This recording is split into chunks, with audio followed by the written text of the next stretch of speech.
I'd like you to describe the economic characteristics of the Kraft Corporation, why you feel this is a good business.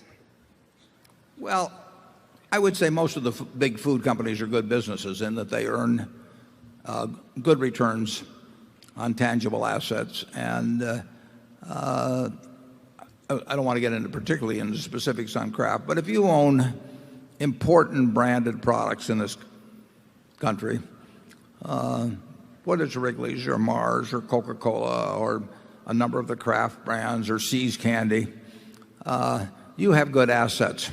It's not easy to take on those products. Just imagine,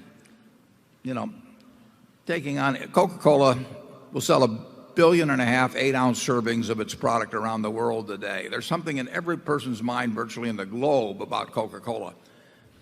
That's a product of since 1886 has been associated with happiness and good value in terms of refreshment and all that. It's just about impossible, to, in my mind anyway, to take on a product like that. It clearly satisfies people in a way, everywhere on the globe. And, it may not be the same Kraft, for example, as Kool-Aid in the powdered soft drink business.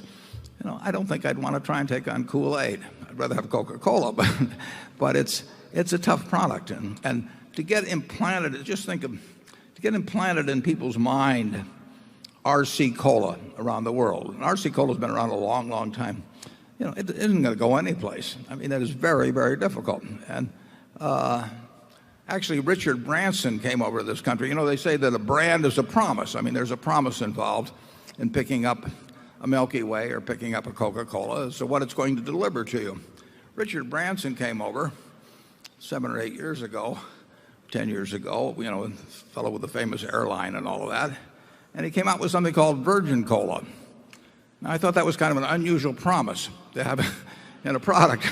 Never could quite figure that one out, what the promise was, but whatever it was, it didn't work. And there've been, I don't know how many Don Keogh would know, but there've been hundreds of colas over the years. But in the end, who is going to, buy some substitute cola for a penny a can less or 2 cents a can less than Coca-Cola, or the same thing with See's Candy, or the same thing with Kool-Aid, or whatever it may be. So we feel pretty good about branded products when they're runaway leaders in their field. And there's nothing unusual about Kraft in their position versus Kellogg or some other people like that. So